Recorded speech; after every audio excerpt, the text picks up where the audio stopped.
I learned from this letter that Don Pedro of Aragon comes this night to Messina. Find here that Don Pedro hath bestowed much honor on a young Florentine called Claudia. Much deserved on her part. She hath borne herself beyond the promise of her age, doing in the figure of a lamb the feats of a lion. I pray you, is Signor Montano returned from the wars or no? What are they that you asked for, niece? My cousin means Senor Benedict of Padua. Oh, they've returned, and as pleasant as they ever were. I pray you, how many hath they killed and eaten in these wars? No, but how many hath they killed? For indeed I promise to eat all of their killing. Faith, niece, you tax Senor Benedict too much, but they'll be met with you, I doubt it not. They hath done good service in these wars. You had musty victual, and they hath hoped to eat it. They are a very valiant trencherman. They hath an excellent stomach. And a good soldier too, lady. And a good soldier to a lady. But what are they to a lord? A lord to a lord, a man to a man, stuffed all with honorable virtues. It is indeed. They are no less than a stuffed man, but for the stuffing, well, we are all mortal. You must not, Antonio, mistake my niece. There is a kind of merry war between Senor Benedict and her. They never meet, but there's a skirmish of wit between them. I see the gentle is not in your books. No. And if they were, I would burn my study. But I pray you, who is their companion? Is there no young squire now that will make a voyage with them to the devil? They are most in the company of the right noble Claudia. Oh, Lord, they will hang upon her like a disease. They are sooner caught with the pestilence, and the taker runs presently mad. God help the noble Claudia. If she hath caught the Benedict, it will cost her £1,000 ere she be cured. You will never run mad, niece. No, not till a hot January.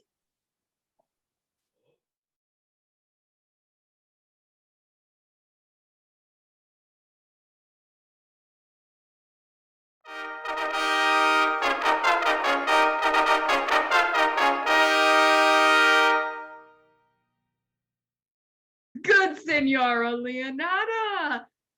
I think this is your daughter. Her father hath many times told me so. Were you in doubt that you asked her? Senor Benedict, no, for then you were a child. If Senora Lenata be her mother, she would not have her head on her shoulders for all Messina, as like her as she is. I wonder that you would still be talking, Senor Benedict. Nobody marks you. What, my dear Lady Disdain? Are you yet living? And is it possible Disdain should die while she had such meat food defeated as Senor Benedict? Courtesy itself must convert to disdain if you come in her presence. Then it's courtesy a turncoat. But it is certain I am loved of all ladies, only you excepted. And I could find in my heart that I had not a hard heart, for truly I love none. What dear happiness to women! They would else have been troubled with a pernicious suitor. I thank God in my cold blood that I am of your humor for that. I had rather hear my dog bark at a crow than hear a man swear he loves me.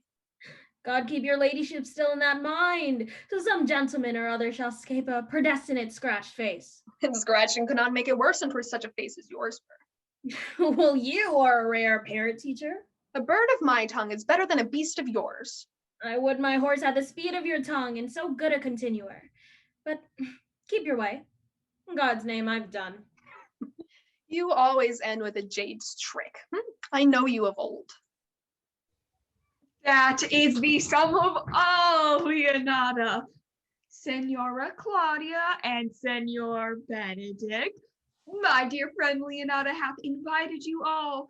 I tell her we shall stay here at least a month, and she heartily prays some occasion may detain us longer. Let me bid you welcome, my lord. Being reconciled to the prince your brother, I owe you all duty. I thank you. I am not of many words, but I thank you. Please it your grace lead on? Your hand, Leonata. We will go together. Benedict, didst thou note the daughter of Signora Leonata? I noted her not, but I looked on her. Is she not a modest young lady? Why, only this commendation I can afford her, that Were she other than she is, she were unhandsome, and being no other but as she is, I do not like her. Thou thinkest I am in sport. I pray thee, tell me truly how thou likest her. Would you buy her, that you inquire after her? Can the world buy such a jewel? Yeah, and a case to put it into. In mine eye, she is the sweetest lady that ever I looked on. I can see yet without spectacles, and I see no such matter. There's her cousin, and she were not possessed with a fury, exceeds her as much in beauty as the 1st of May doth the last of December. But I hope you have no intent to turn spouse. Have you? I would scarce trust myself, though I had sworn the contrary, if Hero would be my wife. It's come to this.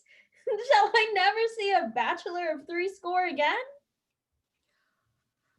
What secret hath held you here that you followed not to Leonato's? I would your grace would constrain me to tell.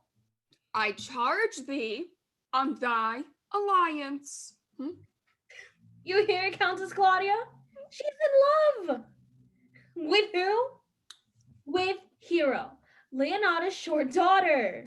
If this were so were it uttered. If my passion change not shortly, God forbid it should be otherwise. Amen. If you love her, for the lady is very well worthy. You speak this to fetch me in, my lord. By my troth, I speak my thought. And in faith, my lord, I spoke mine. And by my 2 faiths and troths, my lord, I spoke mine. That I love her, I feel. That she is worthy, I know. That I neither feel how she should be loved, nor know how she should be worthy, is the opinion that fire cannot melt out of me. I will die in it at the stake. Thou wast ever an obstinate heretic in the despite of beauty. And never could maintain their part but in the force of their will. I shall see thee, ere I die, look pale with love. With anger, with sickness, or with hunger, my lord, not with love. Well, if ever thou dost fall from this faith, thou wilt prove a notable argument. If I do, hang me in a bottle like a cat and shoot at me. Well, as time shall try, in time the savage bull doth bear the yoke. The savage bull may, but if ever the sensible Benedict bear it, let me be vilely painted, and in such great letters as they write, let them signify under my sign, here you may see Benedict, the married lad. If this should ever happen, thou wouldst be horn mad. In the meantime, good Senor Benedict, repair to Leonatus, commend me to her, and tell her I will not fail her at supper. I have almost matter enough in me for such an homage, and so I commit you. Your loving friend, Benedict. Nay, mock not, mock not. So I leave you. Hath Leonata any son, my lord? No child but Hero. She's her only heir. Dost thou affect her, Claudia? Oh, my lord, when you went onward on this ended action, I looked upon her with a soldier's eye, that liked, but had a rougher task in hand than to drive liking to the name of love. But now I am returned, and that war thoughts have left their places vacant. In their rooms come thronging soft and delicate desires, all prompting me how fair young Hero is, saying I liked her ere I went to wars. Thou wilt be like a lover presently, and tire the hearer with a book of words. If thou dost love, fair Hero, cherish it, and I will break with her and her mother, and thou shalt have her. How sweetly you do minister to love, that no loves grief by her complexion. And I will fit thee with the remedy. I know we shall have reveling tonight. I will assume thy part in some disguise and tell fair hero I am Claudia. And in her bosom I'll unclasp my heart and take her hearing prisoner with the force and strong encounter of my amorous tale. Then after to her mother will I break, and the conclusion is she shall be thine.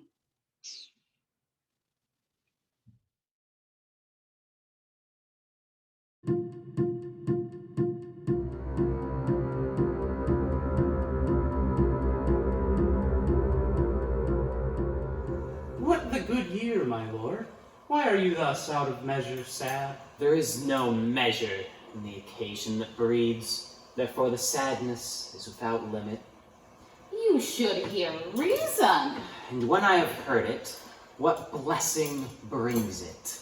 If not a present remedy, then a patient sufferance. I wonder that thou goest about to apply a moral medicine to a mortifying mischief. I cannot hide what I am. I must be sad when I have cause. You have of late stood out against your brother, who hath recently ta'en you into his grasp. You must frame the season for your own harvest. I had rather be a canker in a hedge than a rose in his grace. Though, in this, it cannot be denied that I am not a flattering, honest man. It must not be denied that I am but a plain-dealing villain. Can you make no use of your discontent? I make all use of it, for I use it only. I came yonder from a great supper. The prince, your brother, was royally entertained by Leonada. And I can give you intelligence of an interested marriage. Will it serve any model to build mischief on? Mary, it is your brother's right-hand man. Who? The most exquisite Claudia? Even she. Which way looks she? Mary, on Hero, the daughter of Leonada. How came you to this? As I was smoking in a musty room, comes the prince and Claudia hand in hand in sad conference. Come, come. This may prove food to my displeasure. That young startup hath all the glory of my overthrow. If I can cross her anyway, I bless myself every way. You are sure, and will assist me? To the death, my lord. Good.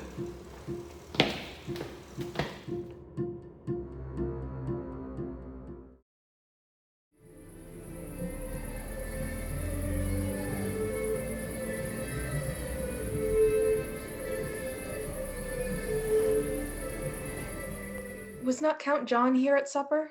I saw him not. Oh, tartly that gentleman looks. I can never see him, but I am heartburned an hour after. By my troth, niece, thou wilt never get thee a husband if thou be so shrewd of thy tongue. In faith, she's too cursed.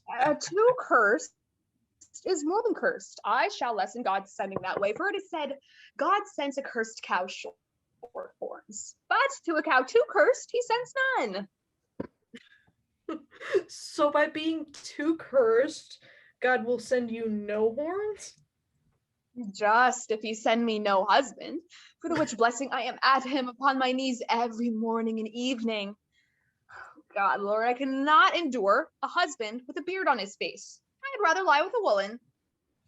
You may light on a husband that hath no beard. And what should I do with him? Dress him in my apparel and make him my waiting gentlewoman? No.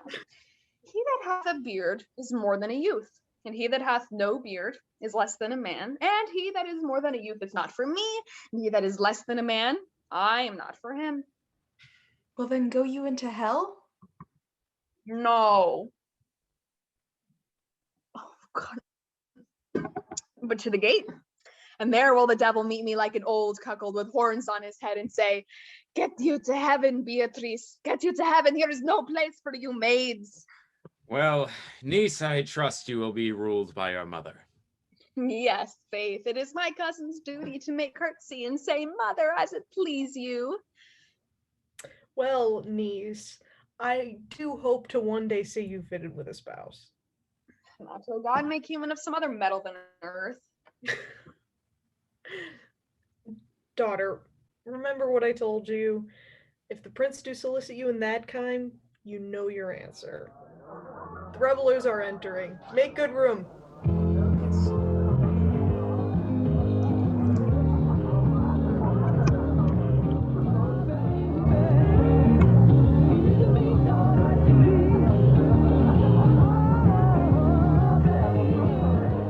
Lady, will you walk about with your friend?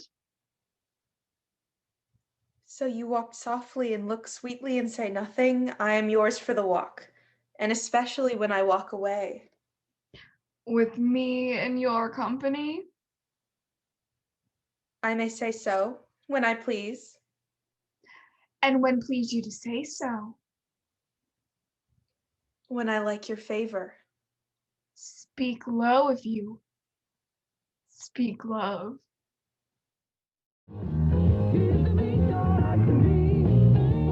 Well, I would you did like me. So would not I for your own sake, for I have many ill qualities. Which is one? I say my prayers aloud.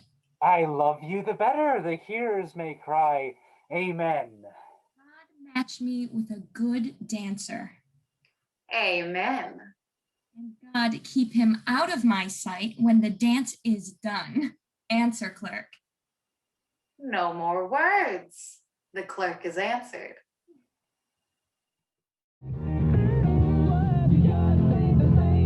I know you well enough. You are Signor Antonio. Oh, at a word, I am not. I know you by the waggling of your head. To tell you true, I counterfeit him. You could never do him so ill will, unless you were the very man. Here's his dry hand up and down. You are he, you are he. At a word, I am not. Come, come, do you think I do not know you by your excellent wit? Can virtue hide itself? Go to, mum, you are he. Graces will appear, and there's an end.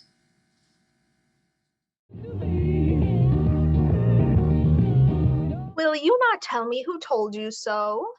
No, you shall pardon me. Nor will you not tell me who you are? Not now. That I was disdainful. That I had my good wit out of the 100 merry tales. Well, this was Signor Benedict that said so. Oh? What are they? I'm sure you know them well enough. Not I, believe me. Did they never make you laugh? I pray you, what are they? Why, they are the prince's jester. A very dull fool, only their gift is in devising impossible slanders. And the libertines do delight in them, and then the commendation is not in their wit, but in their villainy. For they both please men and anger them. When I know them, I'll tell them what you say. Oh, do, yeah. They'll but break a comparison or two on me, which peradventure not marked or laughed at will strike them into melancholy. Well, we must follow the leaders. In every good thing. Nay, if they lead to any ill, I will leave them at the next turning.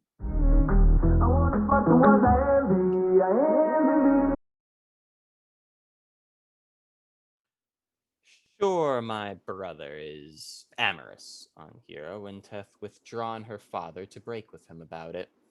The ladies follow her, but one visor remains.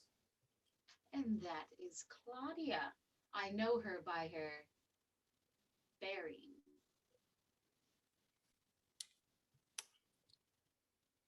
Ahem!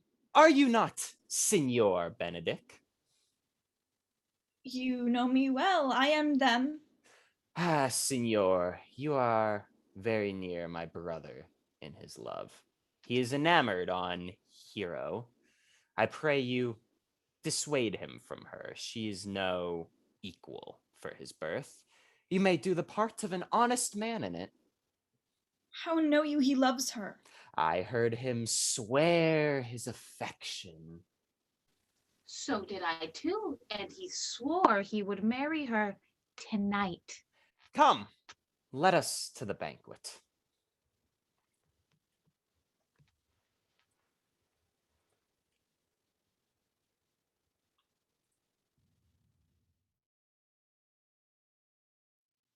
Thus answer I in the name of Benedick, but hear these ill news with the ears of Claudia.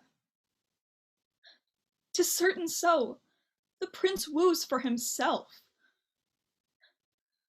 Friendship is constant in all other things, save in the office and affairs of love. Therefore, all hearts in love use their own tongues. Let every eye negotiate for itself and trust no agent. For beauty is a witch, against whose charms faith melteth into blood. This is an accident of hourly proof, which I mistrusted not. Farewell, therefore, hero. Countess Claudia. Yea, the same. What fashion will you wear the garland of? You must wear it one way, for the prince hath got your hero. I wish him joy of her. I pray you leave me. But did you think the prince would have served you thus? Since it will not be, I'll leave you. Alas, poor hurt fowl. That my lady Beatrice should know me, and not know me? The prince is fool. Maybe I go under that title because I am Mary. Yeah, but so I am apt to do myself wrong. I am not so reputed. It is the base, though bitter, disposition of Beatrice that puts the world into her person and so gives me out. Well, I'll be revenged as I may.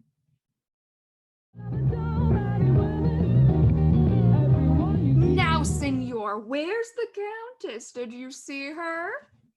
Troth, my lord, I told her, and I think I told her true, that your grace had got the goodwill of this young lady. The lady Beatrice hath a quarrel to you. The gentle that danced with her told her she is much wronged by you. Oh, she misused me past the endurance of a block. She told me, not thinking I had been myself, that I was the prince's jester. He speaks poniards and every word stabs. Come, talk not of her. Look, here she comes. Will your grace command me any service to the world's end? I will go on the slightest errand now that you can devise to send me on, rather than hold 3 words conference with this harpy. You have no employment for me? None, but to desire your good company. Oh God, sir, here's a dish I love not. I cannot endure my lady tongue. Ugh. Come, lady. You have lost the heart of Senor Benedick. I have brought Countess Claudia, whom you sent me to see. Why, how now, Countess? Wherefore are you sad? Not sad, my lord. How then? Sick? Neither, my lord. The Countess is neither sad, nor sick, nor merry, nor well, but civil count, civil as an orange, and something of that jealous complexion. In faith, lady, I think your blazon to be true. Here, Claudia, I have wooed in thy name, and fair hero is won. I have broke with her mother, and her goodwill obtained. Name the day in marriage, and God will give thee joy. Countess, take of me my daughter, and with her my fortunes. His grace hath made the match, and in grace say him into it. Speak, Countess, 'tis your cue. Silence is the perfectest herald of joy. I were but little happy if I could say how much. Lady, as you are mine, I am yours. I give away myself for you and dote upon the exchange. Speak, cousin, or if you cannot, stop her mouth with a kiss and let her not speak neither. In faith, lady, you have a merry heart. Yeah, my lord, I think it. Poor fool, it keeps on the windy side of care. My cousin tells her in her ear that she is in her heart. And so she doth, cousin. Oh, good lord, for alliance. Thus goes everyone to the world. But I am sunburnt, and I may sit in a corner and cry hi-ho for a husband. Lady Beatrice, I will get you one. I'd rather have one of your father's getting. Hath your grace never a brother like you? Your father got excellent husbands if it made you come by one. Will you have me, lady? No, my lord. Unless I may have another for working days. Your grace is too costly to wear every day. Yeah. But I beseech your grace to pardon me. I was born to speak with all mirth and no matter. Your silence most offends me. And to be merry best becomes you, for, out of question, you were born in a merry hour. Oh, no, sure, my lord. My mother cried. But then there was a star that danced, and under that I was born. By your grace's pardon. By my troth, a pleasant-spirited lady. There's a little of the melancholy element in her, my lord. She is never sad but when she sleeps, and not ever sad then, for I have heard my daughter say she hath often dreamed of unhappiness and waked herself with laughing. She cannot endure to hear tell of a spouse. Oh, by no means. She mocks all her wooers out of suit. She were an excellent wife for Benedict. Oh, Lord, my lord, if they were but a week married, they would talk themselves mad. Countess Claudia, when mean you go to church? Tomorrow, my lord. I warrant thee, Claudia, the time shall not go dully by us. I will in the interim undertake one of Hercules's labors, which is to bring Senor Benedict and the Lady Beatrice into a mountain of affection. The one with the other, I would fain have in a match, and I doubt not but to fashion it.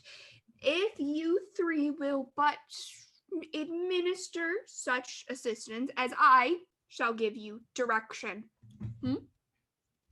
My lord, I am for you. And I, my lord. And you too, gentle hero? I will do any modest office, my lord, to help my cousin to a good marriage. And Benedict is not the unhopefulest spouse that I know. I will teach you how to humor your cousin, that she shall fall in love with Benedict, and I, with your two helps, will so practice on Benedict that, in despite of their quick wit and queasy stomach, they shall fall in love with Beatrice. If we can do this, Cupid is no longer an archer. His glory shall be ours, for we are the only love gods.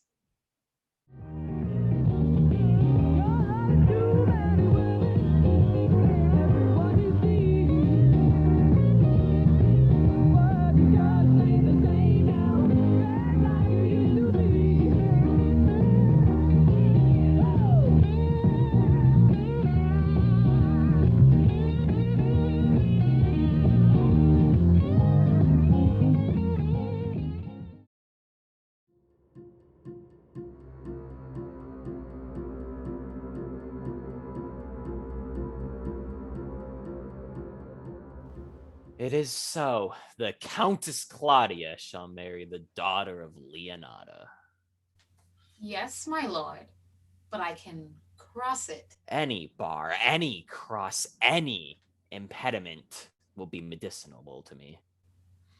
I think I told your lordship a year since how much I am in the favor of Margaret, the waiting gentlewoman to Hero. I remember. I can, at any unseasonable instant of the night, appoint her to look out at her lady's chamber window. And what life is in that, to be the death of this marriage? The poison of that lies in you to temper. Go you to the prince, your brother. Spare not to tell him that he hath wronged his honor in marrying the renowned Claudia, whose estimation do you mightily hold up to such a woman as Hero. And what proof shall I make of that? Proof enough to misuse the prince, to vex Claudia, to undo Hero, and to kill Leonata. Look you for any other issue? Only to despite them. I will endeavor anything. Go then. Find me a meet hour to draw Don Pedro and the Countess Claudia alone. Tell them that you know that Hero loves me. They will scarcely believe this without trial. Offer them instances, which shall bear no less likelihood than to see me at her chamber window. Hear me call Margaret Hero, and bring them to see this the very night before the intended wedding. For in the meantime, I will so fashion the matter that Hero shall be absent, and there shall appear such seeming truth of Hero's disloyalty that jealousy shall be called assurance, and all the preparation overthrown. Grow this into what adverse issue it can. I will put it in practice.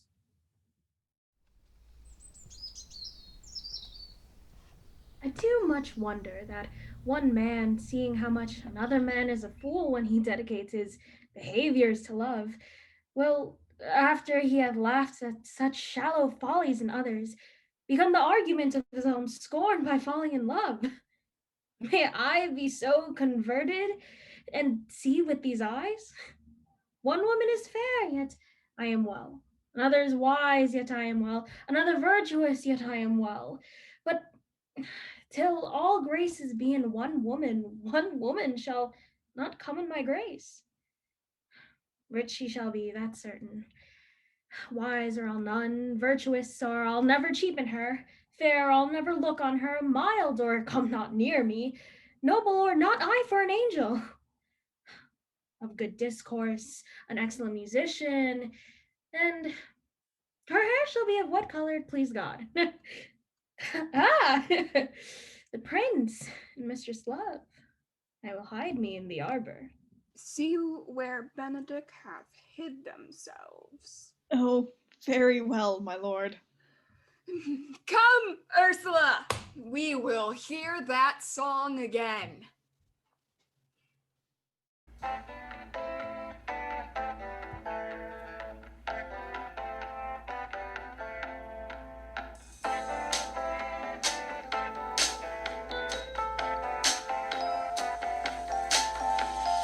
Sigh no more, lady, sigh no more. Men were deceivers ever. One foot in sea and one on shore, to one thing constant never. Sigh not so, but let them go, and be you blithe and bonny, converting all your sounds of woe into hey, nani, nani. Sing no more, ditty sing no more, of dumps so dull and heavy. The fraud of man was ever so, since summer first was leafy. Sigh not so, but let them go, and be you blithe and bonny, converting all your sounds of woe into hey, nani, nani.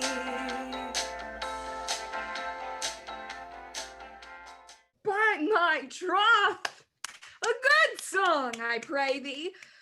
get us some excellent music for tomorrow night. We would have it at the Lady Hero's chamber window. The best I can, my lord. Come hither, Leonardo. What was it you told me of today, that your niece, Beatrice, was in love with Signor Benedict?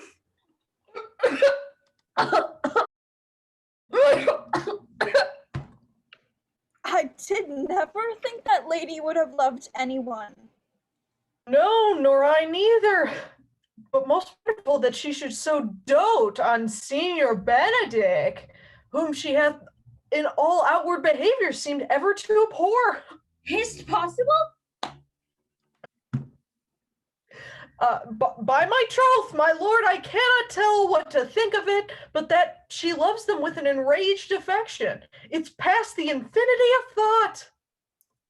Maybe she doth but counterfeit. Oh God, counterfeit. There was never counterfeit of passion so near the life of passion as she discovers it. Why? What effects of passion shows she? Bait the hook well, this fish will bite. What effects, my lord? Mm-hmm. Claudia will tell you. She heard it from my daughter. She did indeed tell me. How, pray you? You amaze me. I would have, I thought her spirit had been invincible against all assaults of affection. I would have sworn it had, my lord, especially against Benedict. Should think this a gall, but that Leonardo speaks it. Hath she made her affection known to Benedict? No, and swears she never will. That's her torment. 'Tis true indeed, so your daughter says. Shall I, says she, that have so oft encountered them with scorn, write to them that I love them? This says she now when she is beginning to write to them, for she'll be up 20 times a night. My daughter tells us all. Then down upon her knees she falls, weeps, sobs, beats her heart, tears her hair, prays, curses. Oh, sweet Benedict, God give me patience. She doth indeed, and the ecstasy hath so much overborne her that my daughter is sometime afeared that she will do desperate outrage to herself. It were good that Benedict knew of it by some other, if she will not discover it. To what end? They would but make a sport of it, and torment the poor lady worse. She's an excellent, sweet lady, and virtuous. And she is exceeding wise. And everything but in loving Benedict. Hero thinks surely she will die, for she says she will die if they love her not, and she will die ere she make her love known, and she will die if they woo her. She doth well. If she should make tender of her love, 'tis very possible they'll scorn it, for they, as you know all, hath a contemptible spirit. Before God, and in my mind very wise. They doth indeed show some sparks that are like wit. And I take them to be valiant. Well, I am sorry for your niece. Shall we go seek Benedict and tell them of her love? Never tell them, my lord. Let her wear it out with good counsel. Nay, that's impossible. She may wear out her heart first. I love Benedict well, and I could wish they would modestly examine themselves to see how much they are so unworthy of such a good lady. My lord, will you walk? It's time for dinner. If they do not dote on her upon this, I will never trust my expectation. Let us send her to call them into dinner. This can be no trick. The conference was sadly born. They have the truth of this from Hero. They seem to pity the lady. It seems her affections have their full bent. Love me. Why, it must be requited. I hear how I am censured. They say I will bear myself proudly if I perceive the love come from her. They say too that she will rather die than give any sign of affection. I did never think to marry. I must not seem proud. Happy are they that hear their detractions and can put them to mending. They say the lady is fair. 'Tis a truth, I can bear them witness. And virtuous. 'Tis so, I cannot reprove it. And wise, but for loving me. By my troth, it is no addition to her wit, nor no great argument of her folly. For I will be horribly in love with her. I have railed so long against marriage. But doth not the appetite alter? The world must be peopled. When I said I would die a bachelor, I did not think I should live till I were married. Here comes Beatrice. By this day, she's a fair lady. I do spy some marks of love in her. Against my will, I am sent to bid you come in to dinner. Fair Beatrice, I thank you for your pains. I took no more pains for those things than you take pains to thank me. If it had been painful, I would not have come. You take pleasure, then, in the message? Yeah, just so much as you may take upon a knife's point and choke a crow withal. You have no stomach? Fare you well, senor. Against my will, I am sent to bid you come in to dinner. There's a double meaning in that. If I do not take pity of her, then I am a villain. But if I do not love her, I am a fool.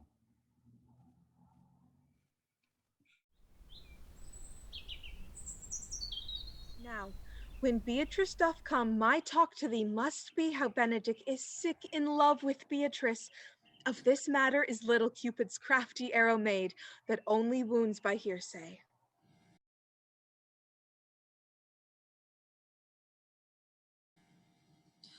But are you sure that Benedick loves Beatrice so entirely? So says the prince and my newly betrothed lady. And did they bid you tell her of it, madam? They did entreat me to acquaint her of it, but I persuaded them, if they loved Benedick, to wish him wrestle with affection, and never let Beatrice know of it. Why did you do so? Doth not the gentle deserve as full as fortunate a bed as ever Beatrice shall couch upon? O God of love! I know they doth deserve as much as may be yielded to anyone, but nature never framed a woman's heart of prouder stuff than that of Beatrice. Disdain and scorn ride sparkling in her eyes, misprizing what they look on, and her wit values itself so highly that to her all matter else seems weak. She cannot love, nor take no shape nor project of affection, she is so self-endeared. And therefore certainly it were not good she knew their love, lest she make sport at it. Why, you speak truth. I never yet saw one how wise, how noble, how rarely featured, but she would spell them backward. So turns she everyone the wrong side out, and never gives to truth and virtue that which simpleness and merit purchase. Sure such carping is not commendable. No, not to be so odd and from all fashions as Beatrice is, cannot be commendable. But who dare tell her so? If I should speak, she would mock me into air. Oh, she would laugh me out of myself, press me to death with wit. Therefore let Benedick, like covered fire, consume away in sighs, waste inwardly. Yet tell her of it. Hear what she will say. No. Rather, I will go to Benedick and counsel them to fight against their passion. Oh, do not do your cousin such a wrong. She cannot be so much without true judgment, having so swift and excellent a wit as she is prized to have, as to refuse so rare a soldier as thee, Signor Benedict. Indeed, they hath an excellent good name. Their excellence did earn it ere they had it. When are you married, madam? Why, tomorrow. Come, go in. I'll show thee some attires and have thy counsel which is the best to furnish me tomorrow. She's limed, I warrant you. We have caught her, madam. If it proves so, then loving goes by haps. Some Cupid kills with arrows, some with traps.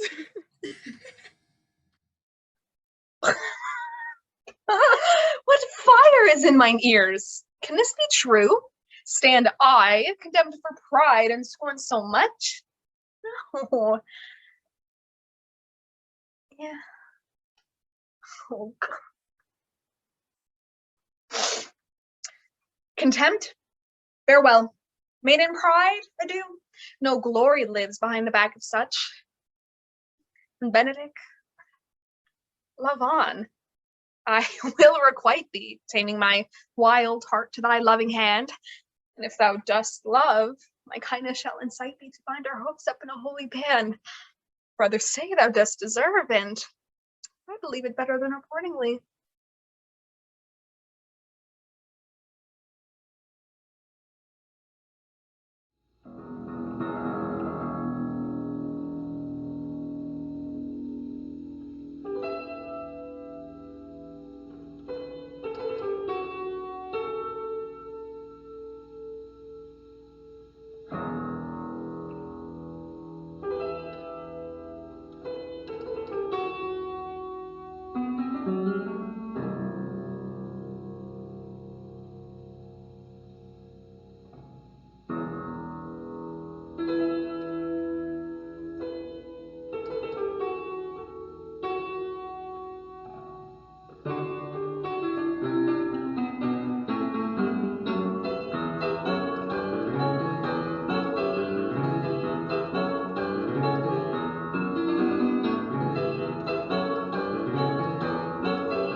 Hero and Margaret have by this played their parts with Beatrice,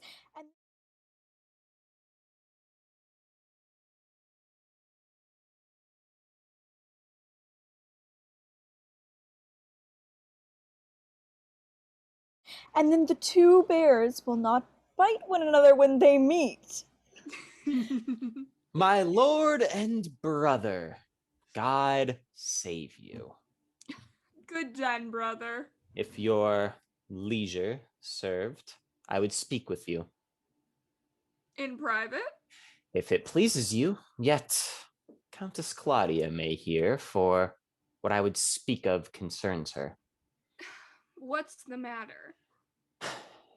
Means your ladyship to be married tomorrow? You know she does. You may think I love you not. Let that appear hereafter, and aim better at me by that I now will manifest. For, my brother, I think he holds you well, and in dearness of heart hath hope to effect your ensuing marriage. Surely suit ill spent and labor ill bestowed. Why? What's the matter? I came hither to tell you, and circumstances shortened, for she has been too long a talking of. The lady is disloyal.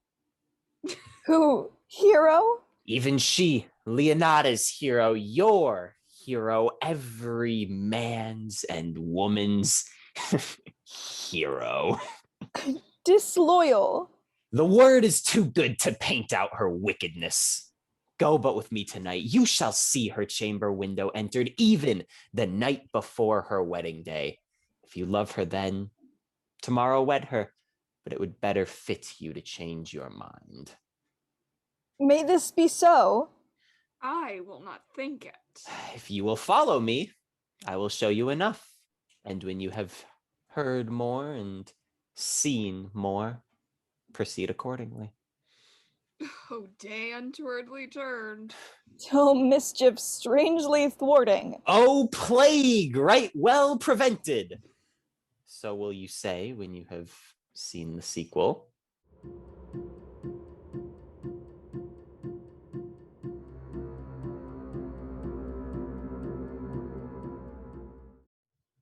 Are you good men and true? Yea, or else it were pity but they should suffer salvation, body and soul.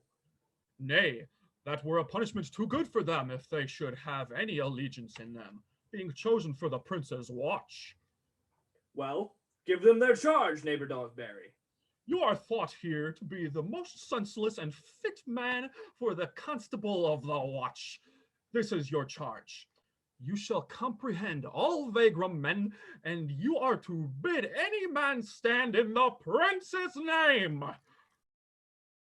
How if he will not stand? Why then, take no note of him, but let him go, and presently call the rest of the watch together, and thank God you are rid of a knave. If he will not stand when he is bidden, he is none of the prince's subjects. True, and you are to meddle with none but the prince's subjects. You shall also make no noise in the streets. We will rather sleep than talk. We know what belongs to a watch. You are to call at all the alehouses and bid those that are drunk. Get them to bed. How if they will not stand? Why then, let them alone till they are sober. Well, sir. If you meet a thief, you may suspect him, by virtue of your office, to be no true man. If we know him to be a thief, shall we not lay hands on him? Truly by your office you may. But I think that that touch pitch will be defiled. That most peaceable way for you, if you do take a thief, is to let him show himself what he is and steal out of your company. Well, master, we hear our charge. Let us go sit here upon the church bench till 2. And then all to bed. One word more, honest neighbors. I pray you watch about Signora Leonata's door, for the wedding being there tomorrow. There is great coil tonight. Adieu, be vigilant, I beseech you. 1 minute, 37 seconds later. What, Conrad? Peace, stir not. Conrad, I say. Here, I am at thy elbow. Mass, and my elbow itched. I thought there would a scab follow. I will owe thee an answer for that. And now forward with thy tale. Stand thee close then, and I will utter all to thee. Some treason, masters, yet stand close. I have earned of Don John 1,000 ducats. Is it possible that any villainy should be so dear? Thou shouldst rather ask if it were possible any villainy should be so rich. I know that, deformed. They have been a vile thief this 7 year. I remember their name. Didst thou not hear somebody? No, 'twas the vane on the house. I have tonight wooed Margaret, the Lady Hero's gentlewoman, by the name of Hero. She leans me out at her mistress's chamber window, bids me 1,000 times good night. I tell this tale vilely. I should first tell how the prince, Claudia, and my master, planted and placed and possessed by my master, saw afar off in the orchard this amiable encounter. And they thought Margaret was Hero? The prince and Claudia thought Margaret was Hero, but the devil, my master, knew she was Margaret. And partly by his oath, away went Claudia enraged, swore she would meet her as she was appointed next morning at the temple, and there before the whole congregation questions her with what she saw or night, and send her home again without a wife. We charge you in the prince's name, stand. Call up the right master constable. We have here recovered the most dangerous pieces of lechery that ever was known in the Commonwealth. And the one deformed is one of them. I know them. They wear a lock. Masters. Never speak. We charge you, let us obey you to go with us. And it would have been mine if it hadn't been for those meddling kids.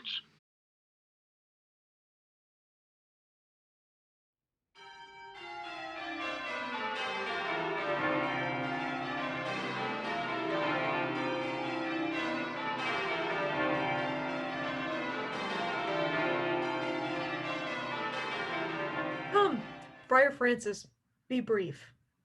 You come hither, Claudia, to marry this lady? No.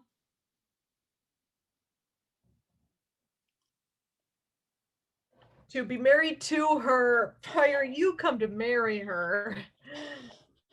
Lady, you come hither to be married to this countess? I do. If either of you know any inward impediment why you should not be conjoined, charge you on your souls to utter it. Know you any, Hero? None, my lady. Know you any, countess? I dare make her answer, none. Oh, what men dare do. What men daily do, not knowing what they do. How now? Interjections? Stand thee by, friar. Mother, by your leave, will you with free and unconstrained soul give me this maid, your daughter? As freely as God did give her me. And what have I to give you back, whose worth may counterpoise this rich and precious gift? Nothing unless you render her again. Sweet prince, you learn me noble thankfulness. There, Leonata, take her back again. She's but the sign and semblance of her honor. Oh, what authority and show of truth can cunning sin cover itself withal? What do you mean, my lady? Not to be married, not to knit my soul to a wanton deceiver. Dear my lady, if you in your own proof have vanquished the resistance of her youth and made defeat of her virginity. I know what you would say. If I have known her, you will say she did embrace me as a wife, and so extenuate the forehand sin. No, Leonata, I never tempted her with word too large. And seemed I ever otherwise to you? Out on thee! Seeming! I will write against it. Is my lady well, that she doth speak so? Sweet prince, Why speak not you? What should I speak?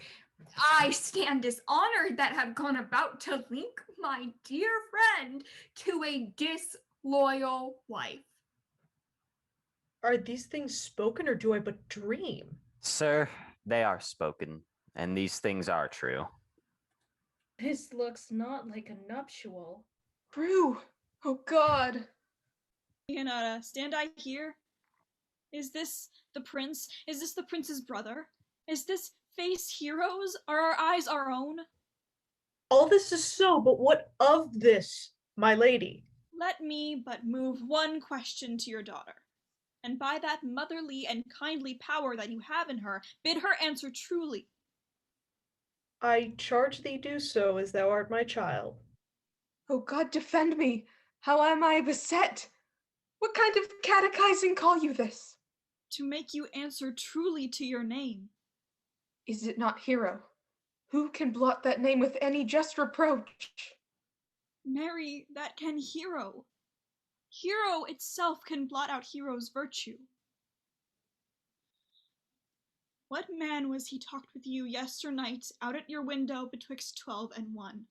Now, if you are loyal, answer to this. I talked with no man at that hour, my lady. Then you are no honest maid.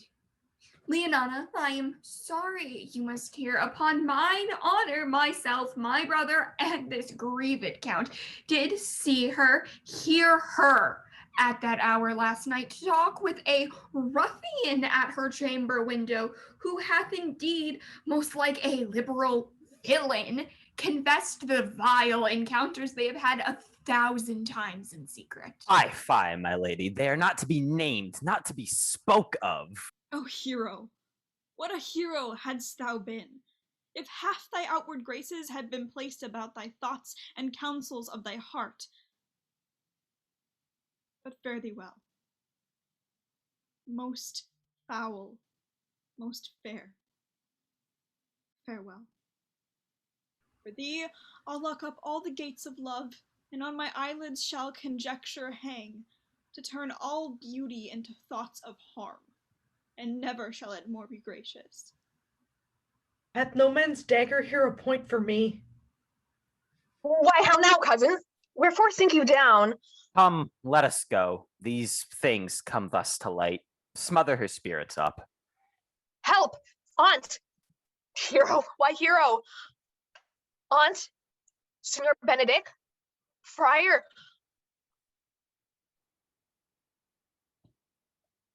How doth the lady? O fate, take not away thy heavy hand.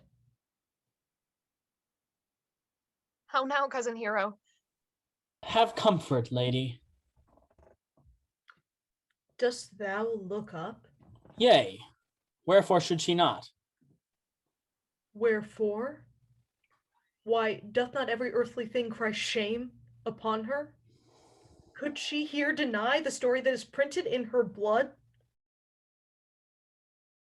But mine I loved, and mine I praised, and mine that I was proud on, mine so much that I myself was to myself not mine, valuing of her.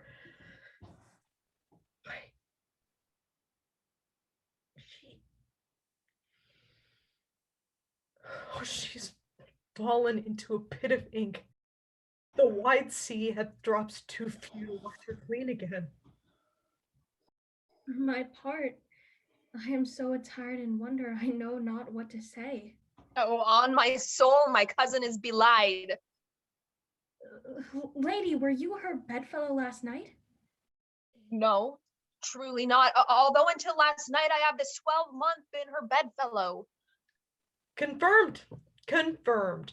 Oh, that is stronger made which was before barred with ribs of iron. Would the two princes lie, and Claudia lie, who loved her so that, speaking of her betrayal, washed it with tears? Hear me a little, for I have only been silent so long and given way unto this course of fortune. By noting of the lady, I have marked that in her eye there hath appeared a fire to burn the errors that these princes hold against her gentle truth. Call me a fool. Trust not my reading nor my observations, which with experimental seal doth warrant the tenor of my book. Trust not my age, my reverence, calling, nor divinity. If this sweet lady lie not guiltless here under some biting error. Friar, it cannot be. Thou seest that all the grace that she hath left is that she will not add to her damnation a sin of perjury. Lady, what man is he you are accused of? They know that do accuse me. I know none. If I know more of any man alive than that which mine own modesty doth warrant, let all my sins lack mercy. O my mother, prove you that any man with me conversed at hours unmeet, or that I yesternight maintained the charge of words with any creature, refuse me, hate me, torture me to death. There is some strange misprision in the princes. 2 of them have the very bent of honor, and if their wisdoms be misled in this, the practice of it lives in John the fucking bastard, whose spirits toil in frame of villainies. If they wrong her honor, the proudest of them shall well hear of it. Time hath not yet so dried this blood of mine, nor age so eat up my invention, nor fortune made such havoc of my means, nor my bad life reft me so much of friends, but they shall find awakened in such a kind, both strength of limb and policy of mind, ability and means and choice of friends, to quit me of them thoroughly. Pause a while, and let my counsel sway you in this case. Your daughter here the princes left for dead. Let her a while be secretly kept in, and publish it that she is dead indeed. That maintain a mourning ostentation, and on your family's old monument hang mournful epitaphs, and do all rites that appertain unto a burial. What will become of this? What will this do? Mary, this well carried shall on her behalf change slander to remorse. That is some good. She dying, as it must so be maintained, upon the instant that she was accused, shall be lamented, pitied, and excused of every hearer. So will it fare with Claudia. When she shall hear she died upon her words, the idea of her life shall sweetly creep into her study of imagination. If ever love had interest in her liver, and wished she had not so accused her, no, though she thought her accusation true. Let this be so, and doubt not but success will fashion the event in better shape than I can lay it down in likelihood. Come, lady, die to live. This wedding day perhaps is but prolonged. Have patience and endure.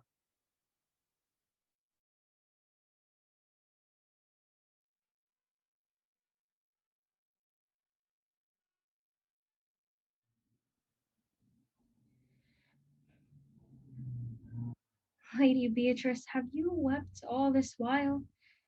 Yeah, I'll weep a while longer. I will not desire that. I have no reason. I do it freely. Surely I do believe that your fair cousin is wronged. How much might the person deserve of me that would right her? Is there any way to show such friendship?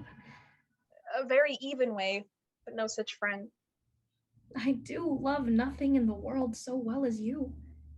Is not that strange?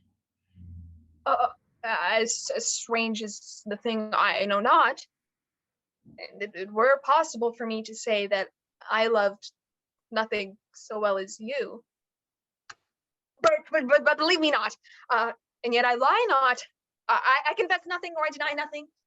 I am sorry for my cousin. By my sword, Beatrice, thou lovest me?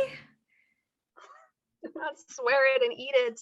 I will swear by it that you love me, and I will make him eat it that says I love not you. Will not you eat your word? With no sauce that can be devised to it. I protest, I love thee. And then God forgive me. What offense, sweet Beatrice? You have stayed me in a happy hour. I was about to protest that I loved you. And do it with all thy heart. I love you with so much of my heart that none is left to protest. Come, bid me do anything for thee. Kill Claudia.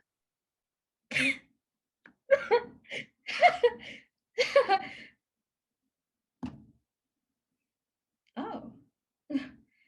Well, not for the wide world. You kill me to deny it. Farewell. Tarry, sweet Beatrice. No, I'm gone, though I am here. There's no love in you. May I pray you let me go. Beatrice. In faith, I will go. We'll be friends first. You dare easier be friends with me than fight with mine enemy. Is Claudia thine enemy? And the prince? Are they not approved in the very height of villains that hath slandered, scorned, dishonored my kinswoman?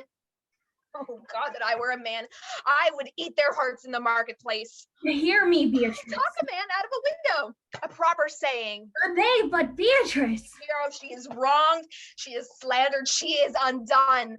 Hear me, good Beatrice. By this hand, I love thee. Then use it for my love some other way than by swearing it. Think you in your soul the Countess Claudia hath wronged Hero? Yes, as sure as I have a thought or a soul. Enough. I'm engaged. I will challenge her. I will kiss your hand, and so I leave you.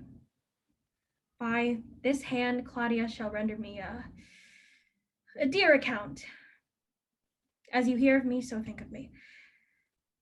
Go. Comfort your cousin. I must say she is dead. And so, farewell.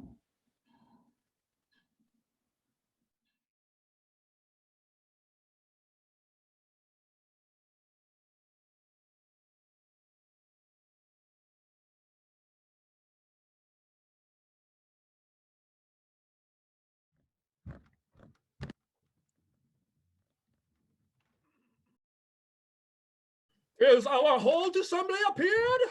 Which be the malefactors? Mary, that am I, and my partner. Nay, that's certain.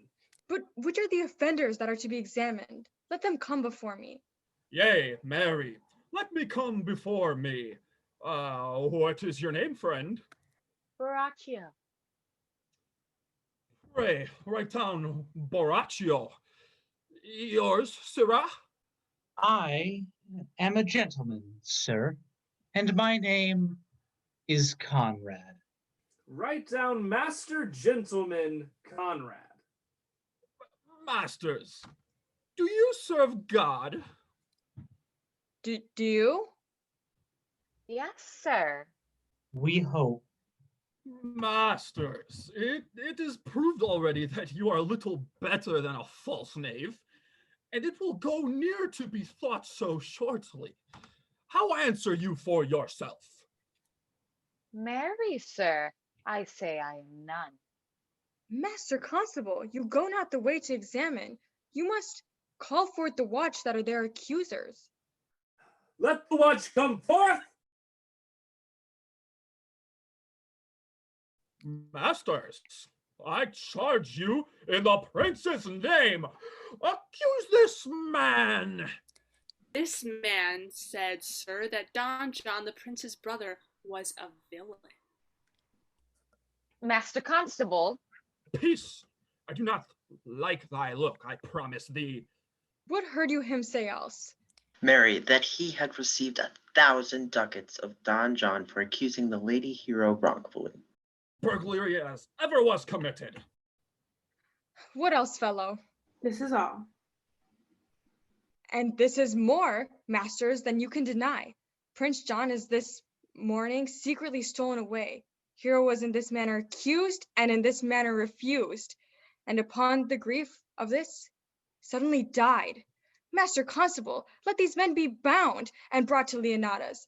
I will go before and show them their examination. Come, bind them. Off, coxcomb. thou naughty varlets! Away! You are an ass! You are an ass! Dost thou not suspect my place? Oh, that you were here to write me down an ass. But, masters, remember that I am an ass, though it be not written down. Yet forget not that I am an ass. No, thou villain. Thou art full of piety, as shall be proved upon thee by good witness. I am a wise fellow, and, which is more, an officer, and, which is more, a householder, and, which is more, as pretty a piece of flesh as any is in Messina, and one that knows the law, go to, and a rich fellow enough, go to. Bring them away, oh, that I had been writ down an ass.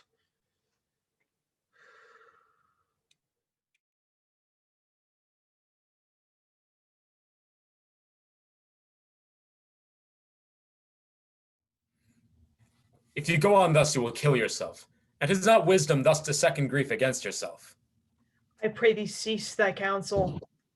Bring me a parent that so loved their child, whose joy of her is overwhelmed like mine.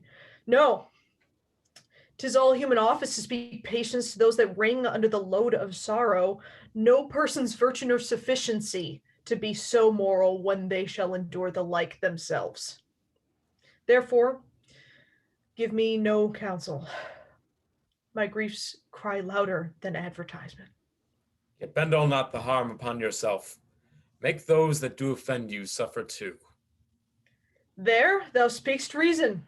Nay, I will do so. My soul doth tell me Hero is belied, and that shall Claudia know.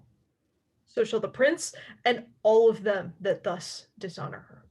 Here comes the prince and Claudia hastily. Hear you, my lords. We have some haste, Leonata. Some haste, my lord? Well, fare you well, my lord. Are you so hasty now? Nay, do not quarrel with us. If she could right herself with quarreling, some of us would lie low. Who wrongs her? Mary, thou dost wrong me. Thou dissembler, thou... Nay, never lie thy hand upon thy sword, I fear thee not.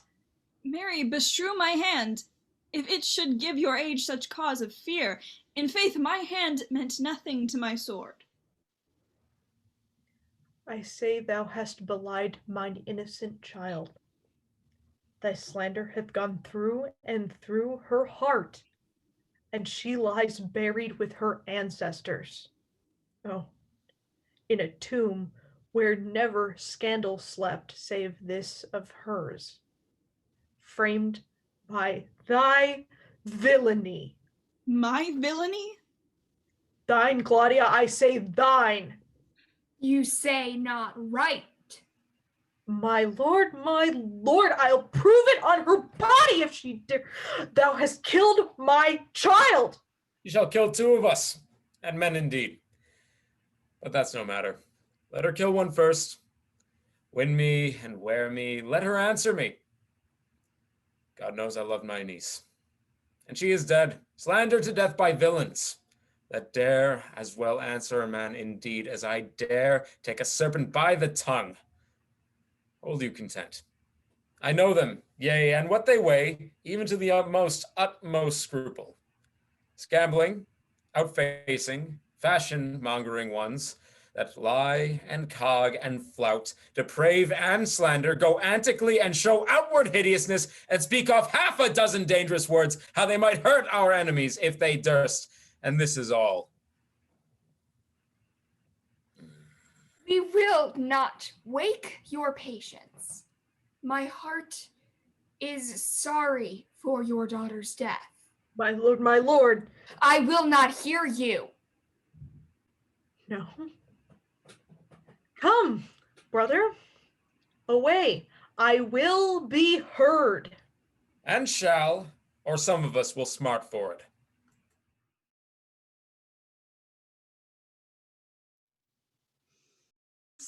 see, here comes the youth we went to seek. Now, Signor, what news? We have been up and down to seek thee, for we are high proof melancholy, and would fain have it beaten away. Wilt thou use thy wit? It is in my scabbard. Shall I draw it? Dost thou wear thy wit by thy side? Shall I speak a word in your ear? God bless me from a challenge. You are a villain. I jest not. I'll make it good how you dare, with what you dare, and when you dare. Do me right, or I'll protest your cowardice.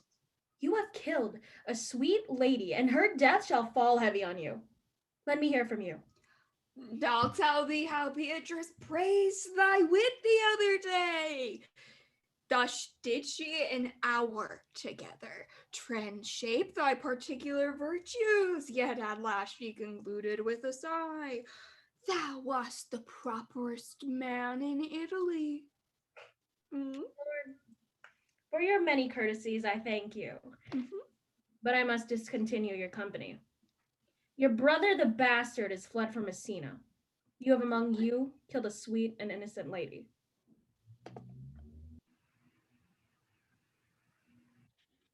They are in earnest. In most profound earnest, and I'll warrant you for the love of Beatrice. And hath challenged thee? Most sincerely. How now, my brother's men bound? Officer, what offenses have these men done? Marry, sir, they have committed false report. Moreover, they have spoken untruths. Secondarily, they slander. Sixthly, they have verified unjust things. And to conclude, they are lying knaves. Sweet prince, let me go no further to mine answer. I have deceived even your very eyes. What your wisdoms could not discover, these shallow fools have brought to light. Who in the night overheard me confessing to this man how Don John, your brother, incensed me to slander the Lady Hero. How you were brought into the orchard and saw me court Margaret in Hero's garments. How you disgraced her when you should marry her. My villainy they have upon record, which I have rather seal with my death than repeat over to my shame. The lady is dead upon mine and my master's false accusation, and briefly I desire nothing but the reward of a villain. Runs not this speech like iron through your blood? I have drunk poison whilst they uttered it.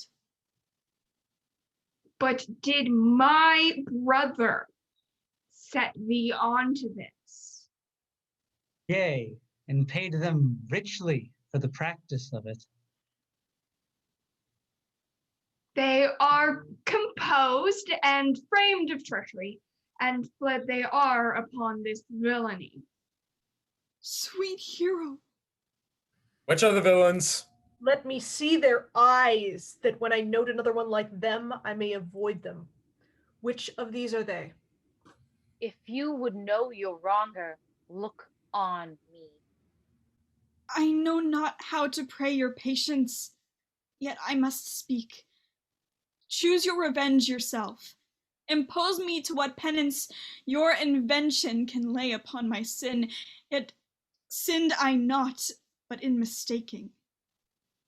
By my soul, nor I, and yet to satisfy this good woman, I would bend under any heavy weight that she'll enjoin me to. I cannot bid you bid my daughter live. That were impossible. But I pray you both possess the people in Messina here how innocent she died. And if your love can labor aught in sad invention, hang her an epitaph upon her tomb and sing it to her bones. Sing it tonight. Tomorrow morning, commute to my house, and since you could not be my daughter-in-law, be yet my niece. My brother hath a daughter, almost the copy of my child that's dead, and she alone is heir to both of us. Give her the right you should have given her cousin. And so dies my revenge. Your overkindness doth wring tears from me. I do embrace your offer, and dispose for henceforth of poor Claudia. Tomorrow, then, I will expect your coming. Tonight, I take my leave. These knaves shall face to face be brought to Margaret, who I believe was packed in all this wrong, hired to it by your brother. No, by my soul she was not, nor knew not what she did when she spoke to me, but always hath been just and virtuous in anything that I do know by her. Go. I discharge thee of thy prisoner, and I thank thee. God keep your worship. I wish your worship well. I humbly leave you give to depart. Come, neighbor.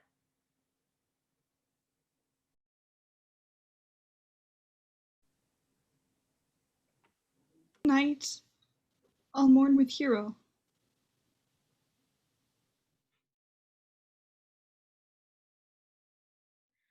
Sweet Beatrice, wouldst thou come when I called thee?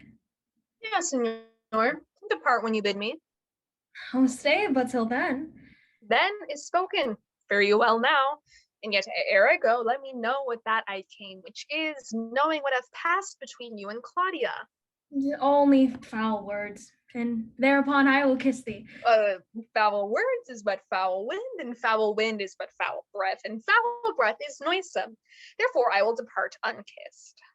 Thou hast framed the word out of her right sense, and so forcible is thy wit. But I must tell thee plainly, Claudia undergoes my challenge. Then either I must shortly hear from her, or I will subscribe her a coward. And I pray thee now, tell me for which of my bad parts didst thou first fall in love with me? Well, for them all together, which maintain so politic a state of evil that they will not admit any good parts to intermingle with them. But for which of my good parts did you first suffer love for me? Suffer love? A good epithet. I do suffer love indeed, for I love thee against my will. In spite of your heart, I think. Alas, poor heart, if you spite it for my sake, I will spite it for yours, for I will never love that which my friend hates. Thou and I are too wise to woo peaceably. Now tell me, how doth your cousin? Very ill. And how do you? Very ill too. Serve God, love me, and mend. There will I leave you two, for here comes one in haste. Madam, you must come to your aunt. It is proved my lady Hero has been falsely accused, the prince and Claudia mightily abused, and Don John is the author of it all, who is fed and gone. Will you come presently? Will you go hear the news, Senor? I will live in thy heart, die in thy lap, and be buried in thy eyes. And moreover, I will go with thee to thy aunt's.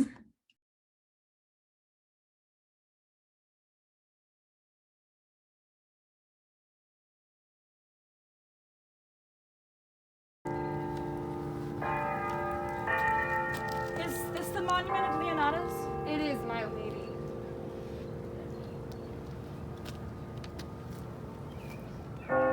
Done to death by slanderous tongues was the hero that here lies. Death in guerdon of her wrongs gives her fame which never dies. So the life that died with shame lives in death with glorious fame. Hang thou there upon the tomb, praising her when I am dumb. Now, unto thy bones good night. Yearly will I do this right. Come, let us hence, and change our weeds. Then to Leonato's we will go.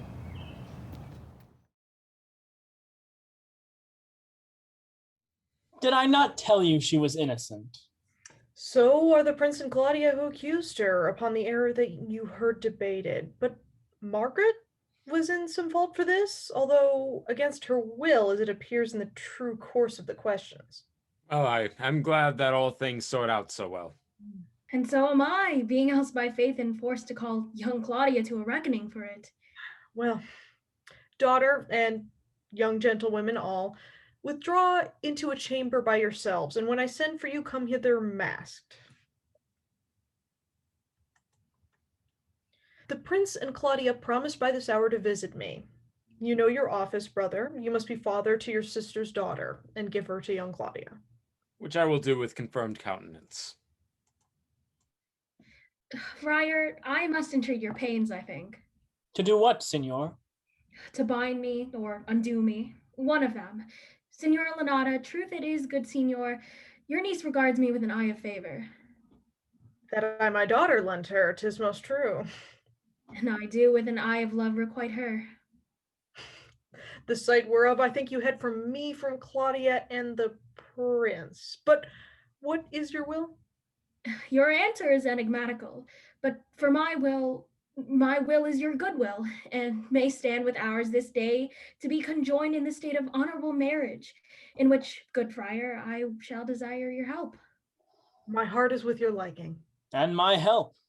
Here comes the prince and Claudia. Good morrow to this fair assembly. Good morrow, prince. Good morrow, Claudia. We here attend you. Are you yet determined today to marry with my brother's daughter? I'll hold my mind. Call her forth, brother.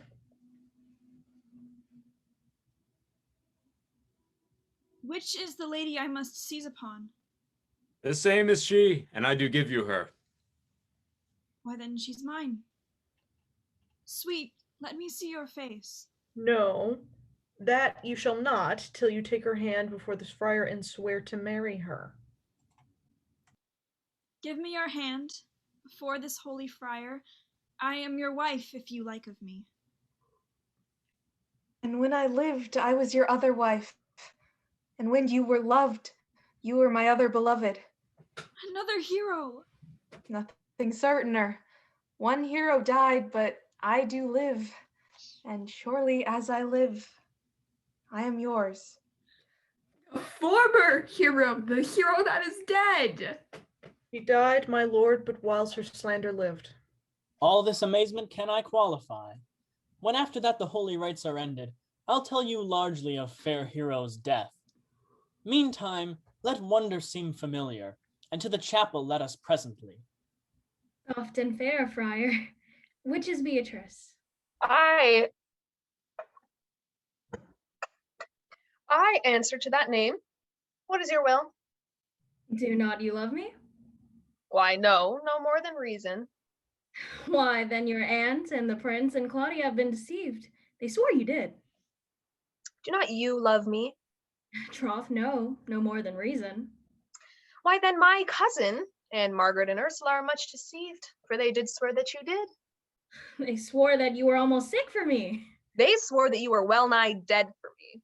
Oh, it is no such matter. Then you do not love me? No, truly, but friendly recompense. Come, cousin, I am sure you love them. And I'll be sworn upon it that they love her. For here's a paper written in their hand, a halting sonnet of their own pure brain fashioned to Beatrice.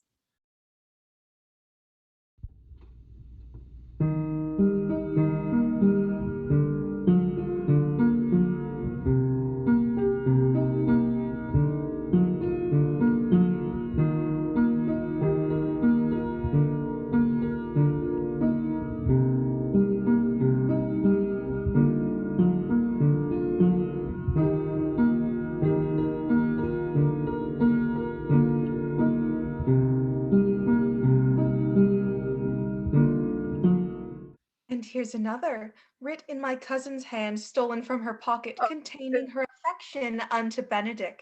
No, it's not what you think.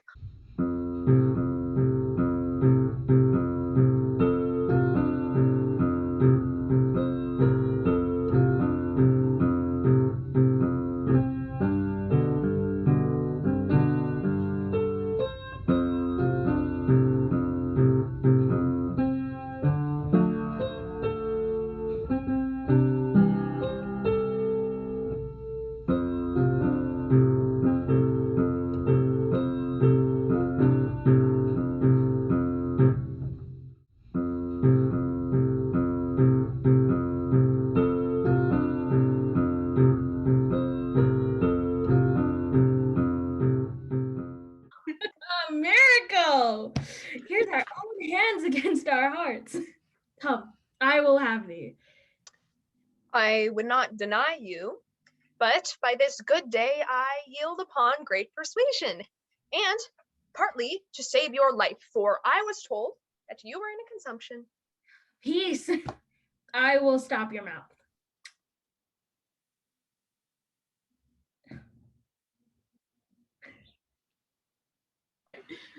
How dost thou, Benedict, the merry lad?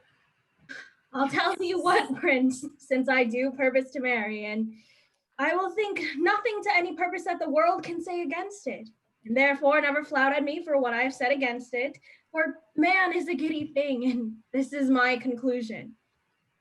Come, we are friends. Let's have a dance ere we are married, that we may lighten our own hearts and our wives' hearts. We'll have dancing afterward. First of my word. Therefore play, music. My lord, your brother John is taken in flight and brought with armed men back to Messina. Think not on me until tomorrow. I'll devise thee brave punishments for him. Strike up, pipers.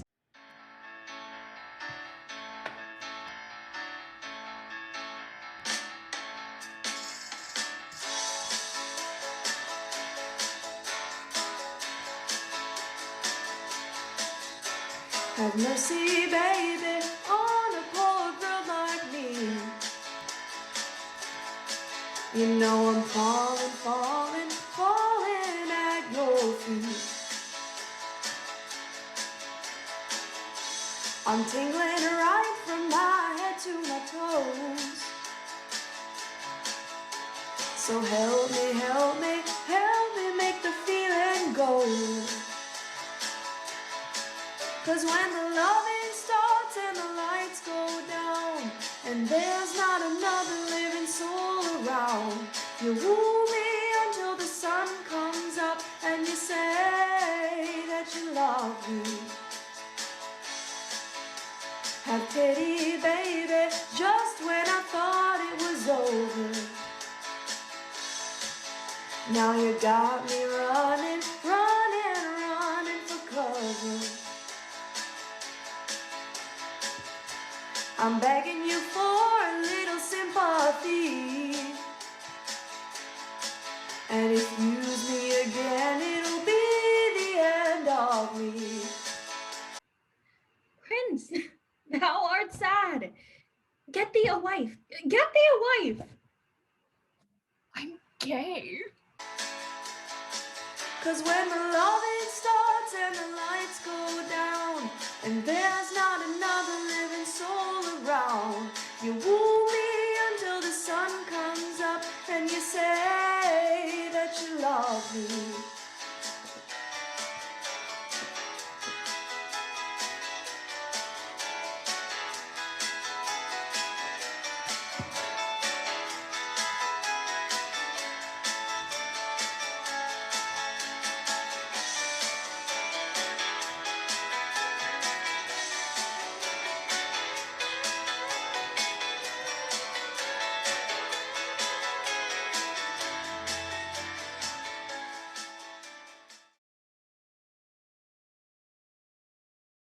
Sorry, can I start over? I guess. Stop laughing! No, we're just excited.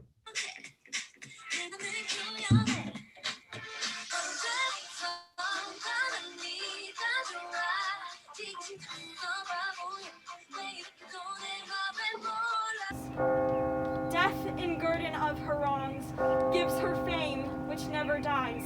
The Don Pedro show. Today I'm gonna show you how to get bitches. Good thing I hit record right before that happened. Oh no! Just Beatrice, a few of the lines. Hi, Hero. Hero. She's being a punk. Okay. See her chamber window entered even the night before her wedding day. Which are the offenders that are to be examined? Let them come before me. Comes not this speech like iron through your blood? I will put it in practice.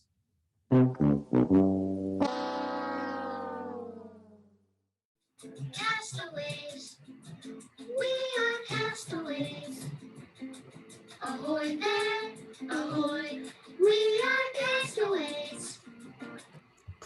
only used the first part. Okay.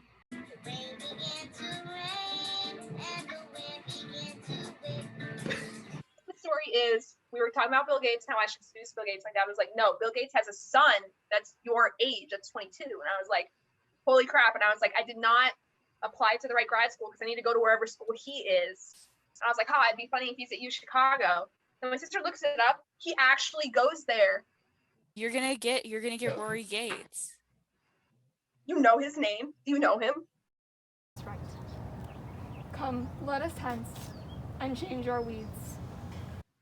Tomorrow, then, I will expect your coming. Tonight, I take my leave. Everybody now, here we go. It's a brand new version of the Dozy Code. Just stomp your feet and clap your hands. Come on, everybody, it's a hamster dance. Upon that the prince, agreed upon that the prince. Ooh, I don't. This is an aside. That's okay. We can film Shouldn't. all day. No, keep going, keep We're going. just gonna keep filming. Yeah. Erin wants to, she can like cut this part out. If nothing else, it's bloopers. By your grace's pardon.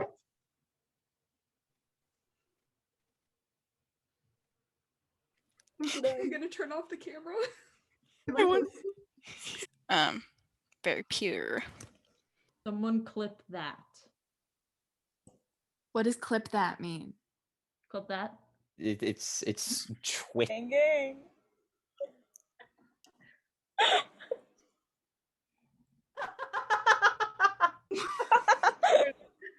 Allison's horrified expression. That was horrifying, but I'm glad it happened. Click record on this computer. Okay.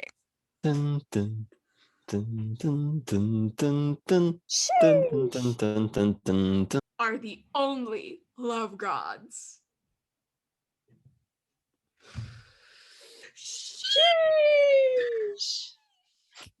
Weird face. face thing. It's so good.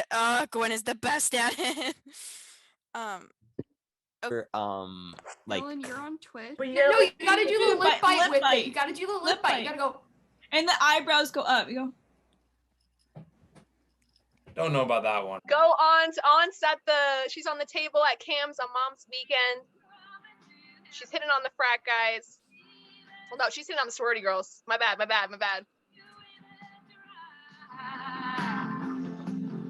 Do you know the song Rhiannon Rhiannon? sings like a bell through the night, and would you I've love never heard to of that song love in her? my entire life. Oh my god, How how can is you it? watch I The have taste. I'm Godfather just but horribly not listen to uncultured, and you Fleetwood know it. Mac?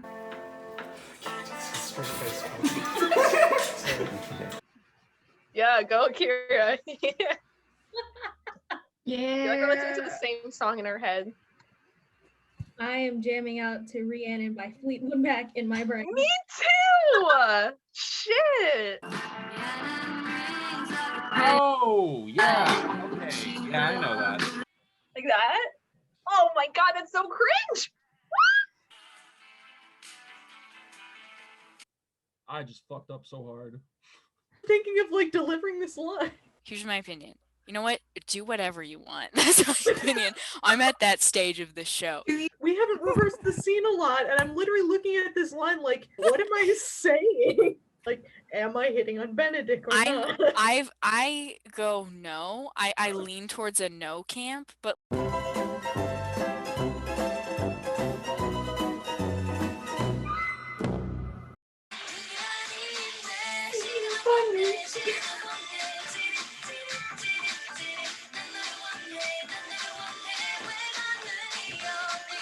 Stop.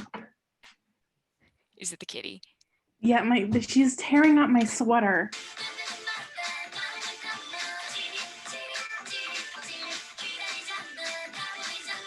That's it.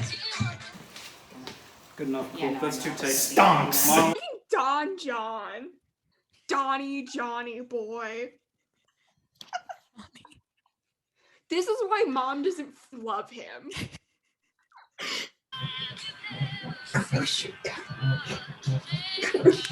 Okay, I'm ending this, but I love it so much.